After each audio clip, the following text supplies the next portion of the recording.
bakuna. Tanghali, Pilipinas. Balitang IATF muna po tayo ha. Kung inyong matatandaan, nag-issue inyong IATF ng isang resolution tungkol sa bagong testing at quarantine protocols sa mga galing sa green at yellow list countries. Kung maalala nyo, yung mga bakunado na, ang ang protocol po ngayon ay facility quarantine, and on the 5th day, kukuha ng PCR. Kung negatibo, mag-home quarantine hanggang 10th day. Kung hindi bakunado, facility quarantine hanggang 7th day, tapos kukuha ng PCR, pagkatapos ay another 7-day home quarantine. Walang tanong, ito po kasi ay epektibo October 8. Ano mangyayari dun sa mga nagko-quarantine na po, no? Bago mag-October 8. Ang mabuting balita po, naglabas po ng bagong resolution ang inyong IATF na ginagawang retroactive po ang applicability ng bagong protocols sa mga dumarating galing sa green at yellow lanes. So kung kayo po ay pang-anim ng araw sa facility quarantine, magpa-PCR na po kayo. Kasi pag negative yan, pwede na po kayong mag-home quarantine. Inatasan din po ng inyong IATF sa concerned agencies na tiyakin na maayos na magpapatupad ng pagtanggap sa National Digital Certificate of Foreign Government na tumatanggap ng VaxCert-PH sa ilalim ng Reciprocal Agreement or WHO-issued ICV.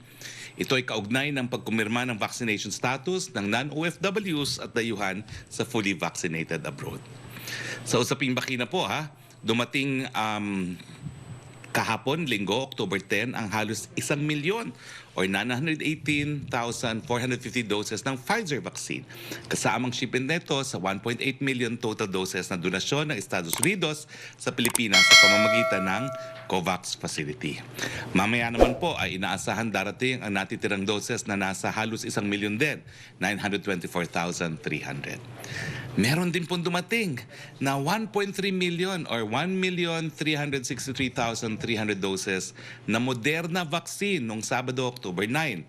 885,700 doses naman po ang binili ng gobyerno, habang 477,600 ang binili ng pribadong sektor.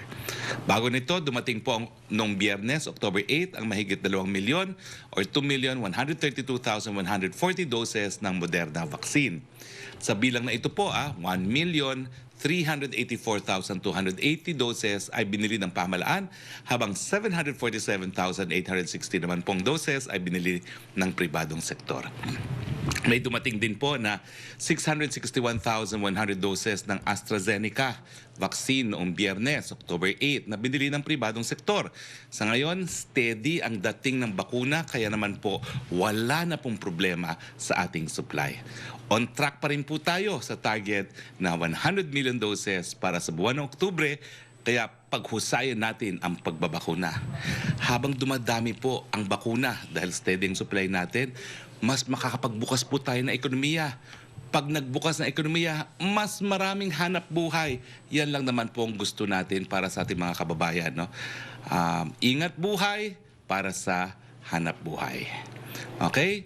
Now, dahil steady nga po ang supply ng ating mga bakuna, magsisimula na sa Biyernes, October 15, ang initial rollout para sa may mga comorbidities na may edad hanggang 12 hanggang 17 sa NCR. Simula na po tayo ng ating juvenile vaccination. Start na rin po ang bakunahan ng general population, So lahat na po ay po pwedeng magpabakuna. Ito ay pagsunod sa kautusan ng Pangulo na nakasaad po sa IATF Resolution Number 141. Samantala, ito naman po mabuting balita, halos 50 million na or 49,673,491 doses ang total vaccines administered ayon sa October 10, 2021 National COVID-19 Dashboard. Sa bilang na ito, lampas 23 million or 23,186,969 or 30.06% na po ang fully vaccinated sa buong Pilipinas. Sa Metro Manila po, nasa mahigit 16 million or 16,500,247 ang total doses administered. Ang magandang balita po, halos 9 million or 8,921,027 ang nakatanggap na ng first degree. Ibig sabihin, 91.25% na po ang merong first dose. Habang nasa mahigit 7.5 million or 7,579,220 or 77.53% na po ang fully vaccinated sa Metro Manila. Good job! Tara na po at magpagbakuna, no? Ligtas at epektibo lahat ng brand na pumasa sa ating FDA at sa WHO. Ayon sa Center for Disease and Control or CDC ng Amerika, ito ang mga bakunang kanilang tinatanggap for intended travel sa Estados Unidos simula Nobyembre. Ito po ang Pfizer, Moderna, J&J Janssen at kasama rin yung mga aprobado ng WHO gaya ng AstraZeneca, Covishield, at syempre yung nagagamit natin sa Pilipinas, Sinopharm at Sinovac. Sa Europa naman po, ito rin ang mga bakunang kinikilala. Pfizer, AstraZeneca, iba-ibang brand po yung AstraZeneca, no? Yung Vaxzevria, yung SK Bioscience, at saka yung Covishield Janssen. Yung Moderna, at yung ginagamit natin, Sinopharm at Sinovac. Mabuting balita po yan. Sa COVID-19 update naman po, nasa 12,159 ang nai-report na bagong kaso ayon sa October 10, 2021. Now, bumaba po talaga ang ating R0, no? Nasa 0.61% na po, no? Ibig sabihin, we are now within the recommended level of 1%. Ang inaantay na lang po natin ay bumaba yung ating positivity rate kasi ang positivity rate natin ay nasa 13 pa rin. Ang kinakailangan po natin ay mapababayan sa 5. At ang ating ang mga kaso ay bumababa po ng 29%, bumaba, lowest since August 6 to 12. Okay? So, good job again, Philippines. Patuloy ang pagtaas ng ating recovery rate po. Nasa 95.1% na po ito. Ang mga bagong kaso po ngayon ay ang bagong kaso po ng COVID ay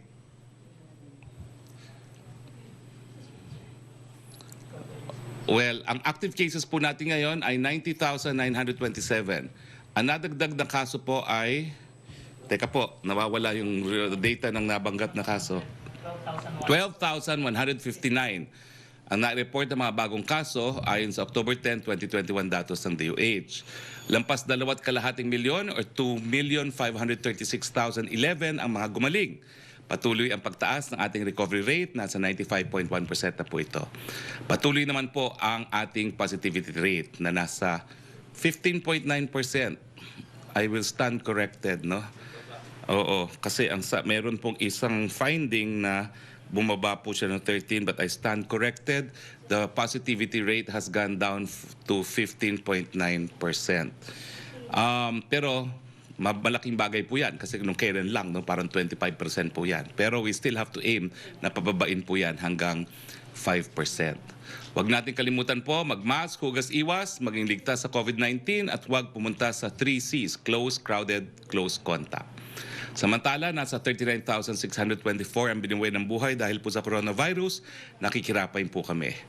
Nasa 1.49 po ang ating case fatality rate. Ito naman po ang kalagayan ng ating mga ospital, no? Mabuting balita po, sa Metro Manila, nasa moderate risk na po ang ICU beds natin at 69%. Pagamat sa buong Pilipinas, nasa 70% pa rin po. Kaya high risk ang buong Pilipinas. Pero Metro Manila, moderate risk na po ang ICU beds. At wala na pong banta sa lahat ng mga kama natin. Sa isolation beds, 54% na lang po nagagamit. Sa Metro Manila, 44% na lamang. Sa ward beds, 56% na lang po nagagamit. Sa Metro Manila, 50% na lang.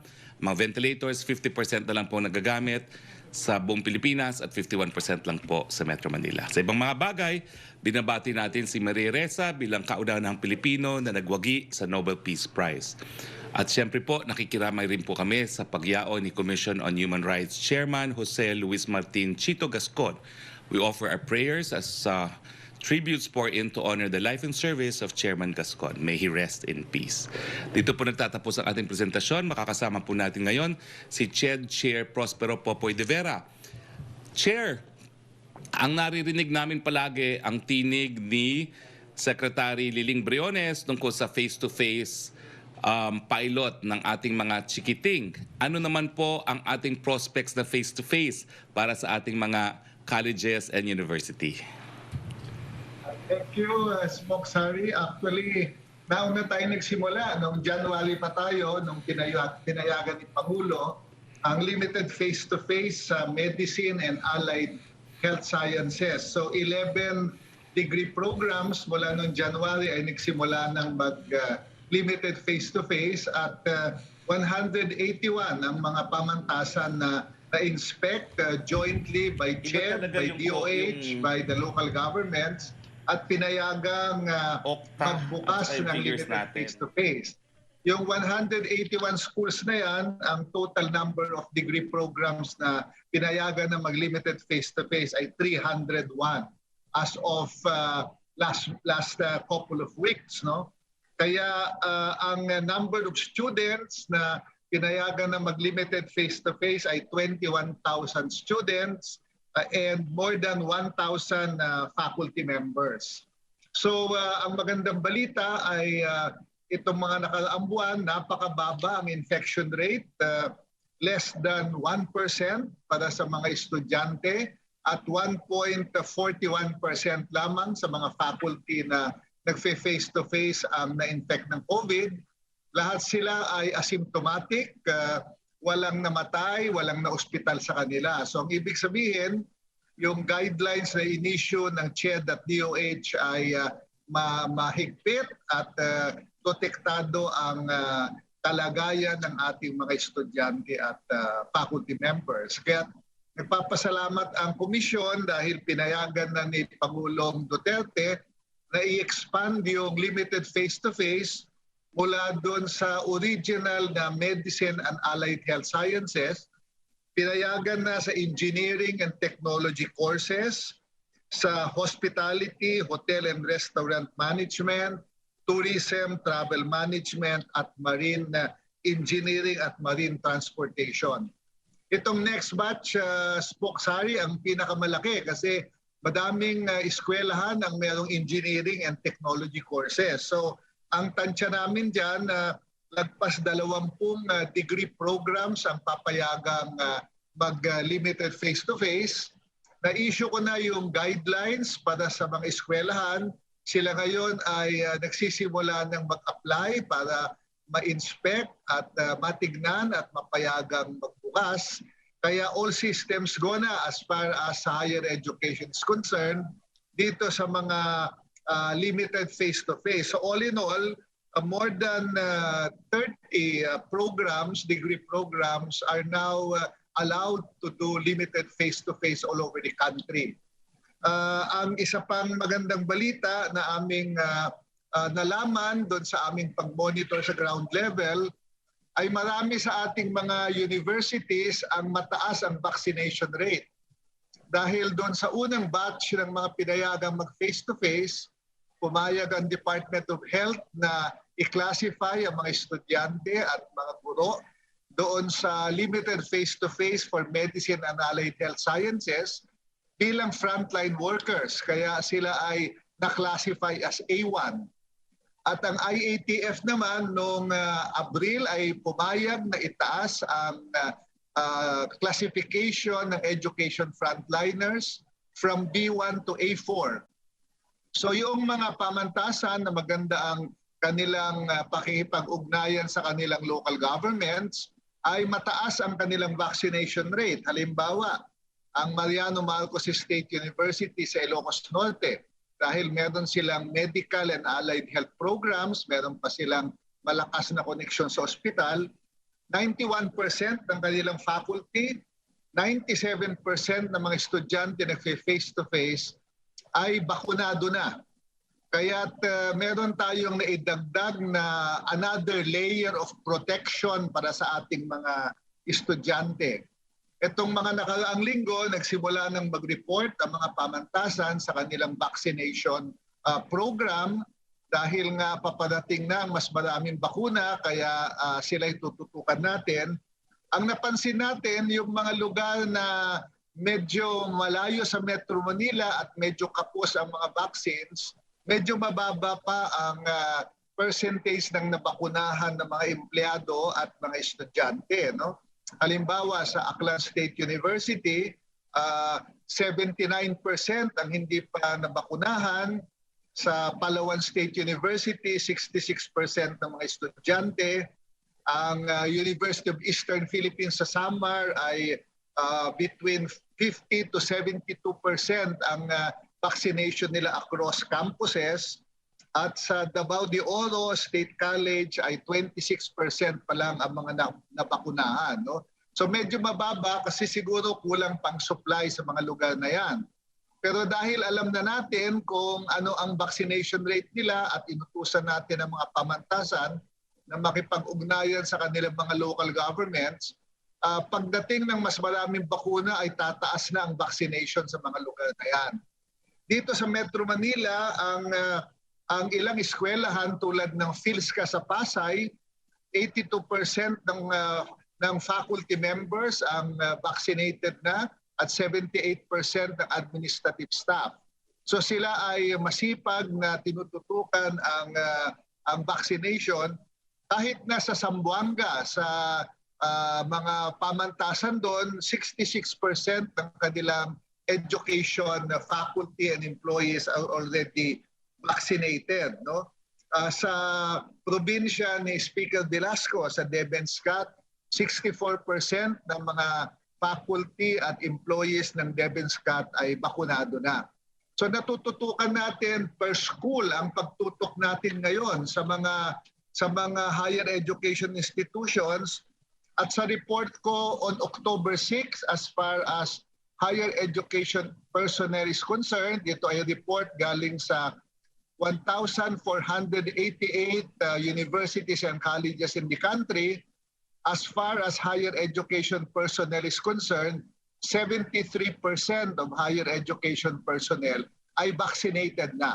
So malapit na tayo doon sa percentage na kailangan para maging ligtas talaga sila. So sa Miyerkules, palagay ko kasama yata kita dito, Spokeshari, ang ginagawa ng CHED ngayon ay gumawa na ng caravan, vaccination caravan sa iba't ibang lugar ng Pilipinas. So October 13, Wednesday, kami pupunta sa Mabalacat City College at Our Lady of Fatima University sa San Fernando, Pampanga para magbakuna ng mga estudyante nila. About 1,500 students will be vaccinated during that day. At sa susunod na araw, October 14, pupunta sa University of Southeastern Philippines sa Davao para magbakuna ng obserbahan yung pagbabakuna ng 100 higher education personnel at 100 students. At sa susunod na linggo, sana masamahan mo din kami dito, Spokeshari, magbabakuna naman tayo ng mga 300 student athletes sa UP College of Human Kinetics. Ito yung mga student athletes sa NCAA at UAAP sa iba't ibang lugar sa Manila. Gagawa tayo. This is to highlight the urgency of vaccination and encourage all education personnel, faculty, administrators, and students to immediately get vaccinated. Dahil marami ng bakunang papadating at nag-utos na ang Pangulong Duterte na simula October 15, talagang puspusan na ang ating pagbabakuna ng ating mga mamamayan. Yan ang aking report, Sec. Harry, as far as the limited face-to-face at saka yung vaccination program sa higher education sector. Thank you. Thank you, Chair De Vera. Isang tanong ko lang po, no? Dahil ang mga college students sa mga yon, dahil may K-12, karamihan po yan na 18 years old na, no? At dahil sa Metro Manila po, halos 80% na ang ating nabakunahan, meron ba kayong fearless prediction kung kailan aasahan na mag-face-to-face? Although this is non-binding Estimate lang po. Dahil siyempre it is dependent on the decision of the President. No?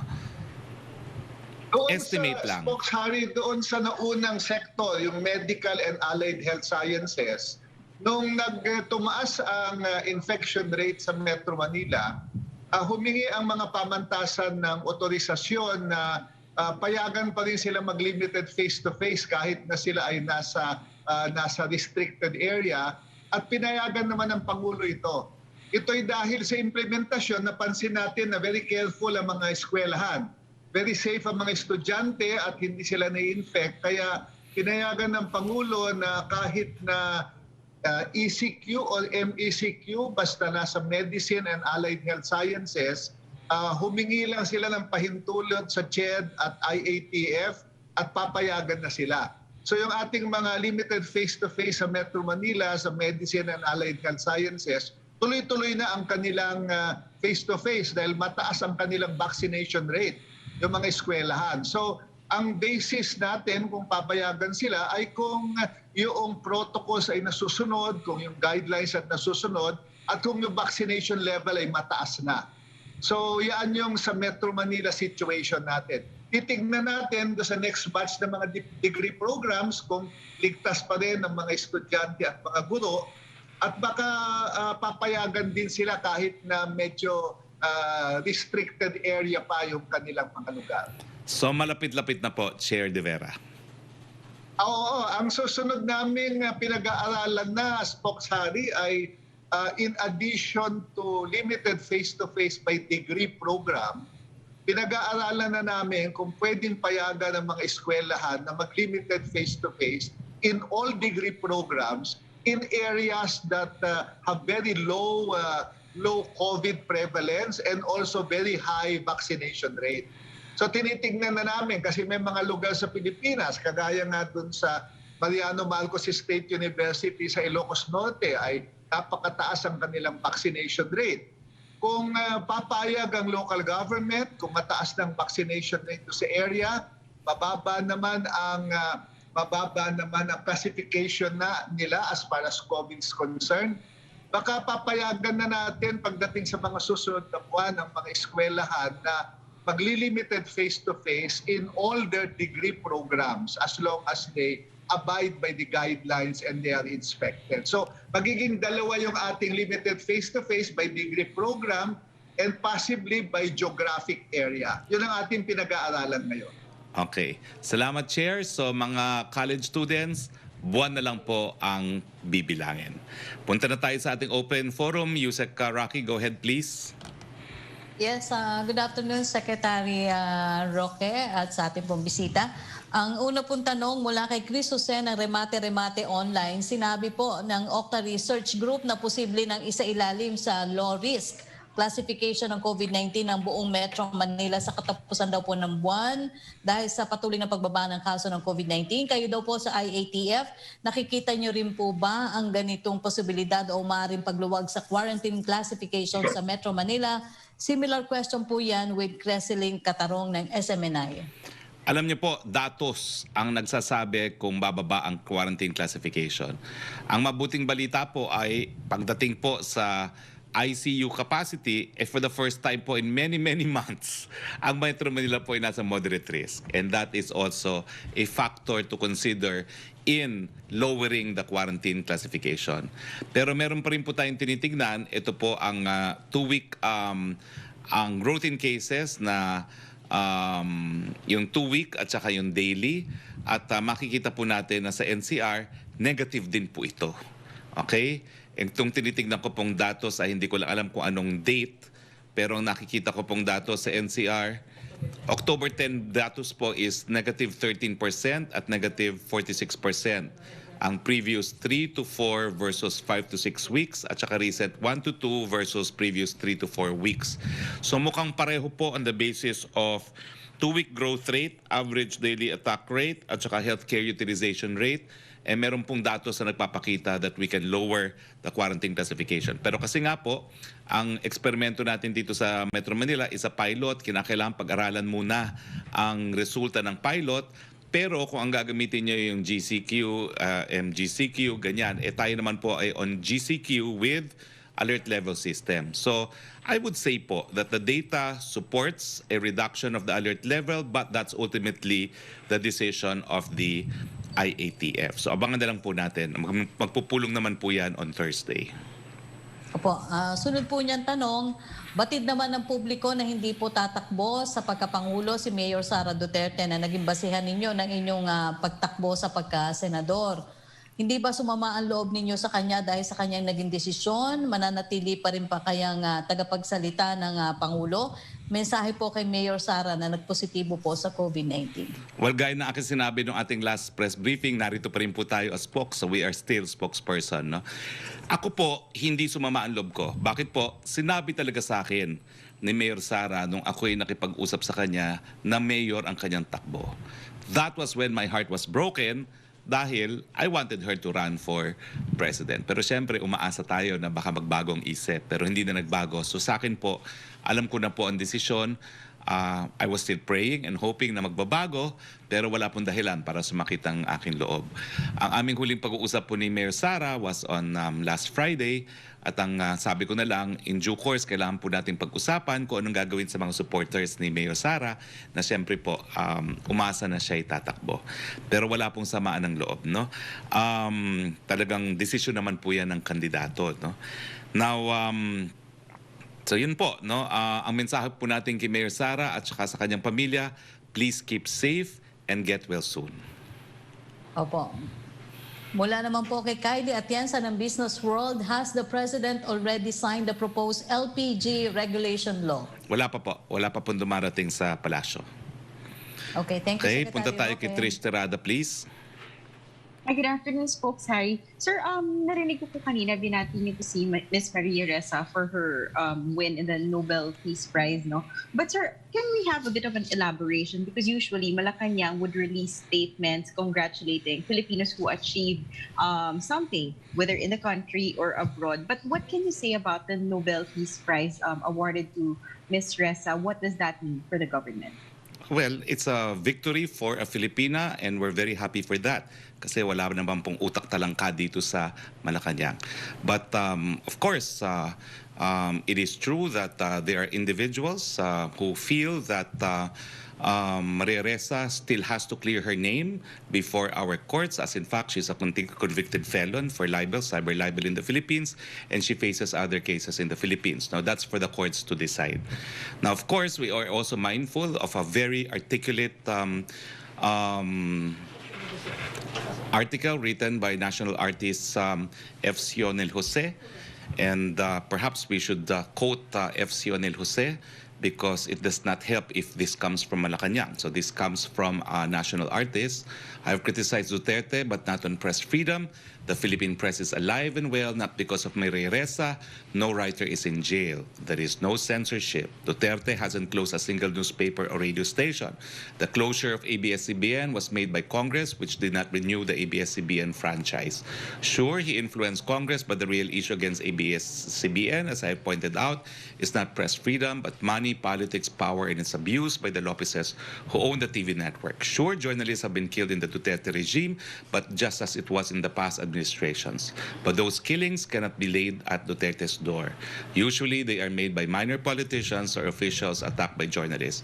The real test for journalists was made during the Marcos dictatorship when he imposed censorship, closed on media, and jailed journalists. Let's just say Malacanang agrees with our national artists.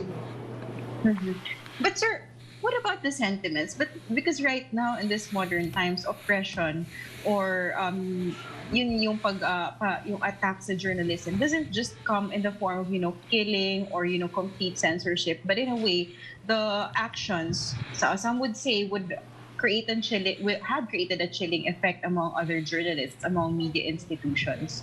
And may mga nagsasabi po na itong pagkapanalo po ni Ms. Ressa highlights the importance of press freedom and freedom of expression, and in a way shows na there are really efforts to silence the media and truth during this administration. Do you agree also to sentiments na this could be a slap to Malacanang space? Is it something that the government can be proud of? Certainly not. It is not a slap on the government. It was made by private individuals in Norway. We respect their decision, but as I said, criminal liability of Maria Ressa remains pending in our courts, and we leave it to our courts to decide on her fate. There is no slap there because, as everyone knows, no one has ever been censored in the Philippines. You cannot blame Congress for not renewing the franchise of ABS-CBN because that is one of their powers. That is not an order emanating from the executive, nor is it a matter within the jurisdiction of the executive. Sir, no direct censorship, no blatant censorship, but what about yung sentiment, sir, that the actions that the government took could have created chilling effect on other media institutions, on journalists? A journalist who claims a chilling effect should not be a journalist. All right, sir, just on another topic, yung dun po kanina follow-up answer dun sa the research, is the IATF now preparing for an alert level 3 scenario? I do not know kasi I do not want to be accused of prejudging and preempting the IATF. All that I said is that the data supports a lowering of the alert level, no? Especially the ICU utilization rate and the overall healthcare utilization rate of Metro Manila. Sir, one last note. May talk to the people po ba mamaya? Meron po. From Thank you Davao City. All right, thank you very much, folks. Thank you very much, Trish. Yusek Roque, please. Yes, Secretary, may follow-up lang po si Laila Salaveria ng Inquirer. What does it think of the Nobel Prize Committee recognizing her for using freedom of expression to expose abuse of power, use of violence, and growing authoritarianism in the Philippines? Is also said Rappler has focused critical attention on the anti-drug campaign, which is described as murderous, and further said the number of deaths is so high that the campaign resembles a war waged against the country's own population. How does it view this observation? Already answered, and let me state also that all surveys indicate that the people overwhelmingly support the president's war on drugs. So I guess Rappler has to do more writings. Ang second po rin po niya, the Nobel Prize Committee also said free, independent, and fact-based journalism serves to protect against abuse of power, lies, and war propaganda. How can the government ensure this will thrive when media outlets in the country have been shut down and threatened? Excuse me, wala po ka tayong pinasara. Kinakailangan po ng prangkisa ng ABS-CBN na hindi nila nakuha. Name an outlet, a media outlet that the president has ordered closed. Then I answer your question. Pero as of now po, press freedom is alive, and the proof is even the Nobel Prize Award given to Maria Ressa. From Creseling Katarong ng SMNI, may ginawa na bang paghahanda ang pamahalaan para sa darating na undas? May ilalabas bang possible guidelines para sa undas sa gitna pa rin po ng nararanasang pandemya? Wala pa po ang balita from the ITF, pero siguro I will propose already on Thursday kasi kinakailangan naman may advance notice ang mga taong bayan. Opo. From Maricel Halili ng TV5, what's the directive of the President about the Filipino nurse in the United States who died after being assaulted by a mentally disturbed homeless man in New York City? What will the government do? All victims of violations of the right to life are entitled to a speedy domestic remedy. No? So we appeal, of course, to U.S. administration to investigate and prosecute the killer of this Filipino nurse. Assaulted pala. Oh yeah, died. No? So we call upon the U.S. government to do what is incumbent upon any state, no, where there is a killing. From Maricel Halili ng TV5, the substitution is until November 15. What are the chances that Mayor Sara will still run for president? Well, ayoko pong pangunahan si Mayor Sara, and she has a spokesperson. So please ask Mayor Garcia Frasco. From Jam Pusalan ng ABS-CBN Online, Senator Binay has hit COMELEC for the alleged preferential treatment given to President Duterte and his party during last week's filing of COC. Do you disagree the President and his allies got a VIP treatment? How would you like to address Senator Binay's criticism that if COMELEC can't be fair and partial towards administration bets, then what will the 2022 elections be like? I leave that for Mr. Jimenez to comment on. That's something for COMELEC to comment. Second question po niya ni Jam Punsalan, did the President have any recent contact with COVID-stricken Mayor Sara? Is everything okay with the President's health? Similar question with Maricel Nalini of TV5. I can only surmise that there was no contact because otherwise Mayor Sara would probably a candidate by now. Secondly, tuloy po ang talk to the people, and I will be flying to Davao right after my press briefing together with the selected members of the IATF. So hindi naman po kami papupuntahin doon kung meron pong close contact si Presidente. Any update daw po sa bill seeking to postpone the BARM elections? Well, all I know is that both houses have passed it, no? So there is no impediment for it to become law. It becomes law if the president does not sign it, no, within a certain number of days, no? So sa akin po, wala na pong gusot yan. I think the elections will really be postponed, and the members of the BARM will be appointed by the president. From Joseph Morong ng GMA News, the Philippine College of Physicians for former health and 300 doctors have signed a statement calling on the President to order relevant government officials to appear before the Senate inquiry into alleged anomalies in the spending of DOH fund. Will President retract his ban? No po, siguro yung statement was drafted way before the 12 hearings were conducted. Siguro po, natagalan niyang pirmahan, pero hindi po ever pinagbawalan ni Presidente nung mga unang panahon na umapir ang kanyang mga kalihim. In fact, they appeared before 12 hearings of the Senate and the House, and he only said, tigil na yan after 12 kasi wala namang bago pong tinatanong at walang bagong sagot. Opo. Second question po ni Joseph Morong, they also hope that the Senate submit the document evidence and file cases before the DOJ and the Ombudsman. Will the President support this? That came from the President. Kung talagang what they want to do is oversight function and prosecution for crimes committed, leave it to the DOJ and the Ombudsman. So it's not just something that the President supports, it's just something that the President proposed. Leave it to the DOJ and the Ombudsman. Opo, they also want an independent body put up to gather evidence regarding the alleged anomalies. Will the President support this? Proposal lang nga po ni Presidente yan. Ang mga piskal po, when they conduct preliminary investigation, act independently because that's quasi-judicial. And the Ombudsman, on the other hand, is an independent constitutional body. Opo, follow-up lang po ni Joseph Morong, meaning future hearings, will the President allow Cabinet Secretaries to attend? Hindi na po siguro dahil na-issue na yung memorandum sa mga kalihim. From Ivan Mayrina ng GMA News, Secretary Joey Concepcion says that even at 30% capacity, some businesses might not be able to afford to pay the 13-month pay and is calling for more easing of restriction to alert level 3 or even alert level 2. Given the current numbers and still with 5 days left to October 15, does the government think we are ready to further ease restrictions? Are we on our way to actually having a Merry Christmas? Again, without second-guessing the IATF, I agree with Secretary Concepcion. The data does indicate, or the data do indicate, that we are ready for a lower alert level. Kailangan po to para mas marami sa atin makapaghanap buhay. Alam nyo naman, paulit-ulit ko sinasabi, wala pong tamad ng Pilipino. Kailangan lang hayaang magtrabaho at maghanap buhay. From Lenes Campante of GMA News Online, pareho na rin po sila ng tanong ni Joseph Morong.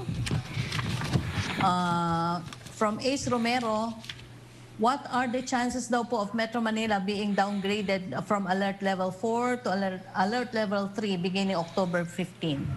I would say it's a high chance of a lowering of alert level. Okay, thank you, Secretary Roque. Maraming salamat po. Bago po tayo magtapos ay binabati ko rin ko pala no, si Congressman Charlie Cuangco at si dating Deputy Spokesperson China Hoxon sa kanilang pag-iisang palad. No? I wish them a lifelong of bliss and happiness in their marriage. So maraming salamat, Chair De Vera, maraming salamat Yusek Roque, maraming salamat sa lahat sa ating mga kasama sa Malacanang Press Corps.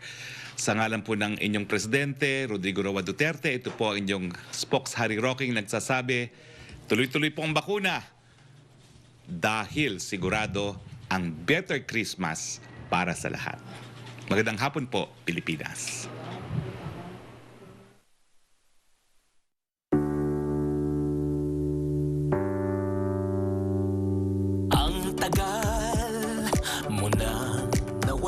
Kapag tayo agad magpapabakuna, mabilis babalik ang masayang buhay. Para lahat tayo, balik pamilya, balik buhay, balik trabaho, balik buhay. Buhay.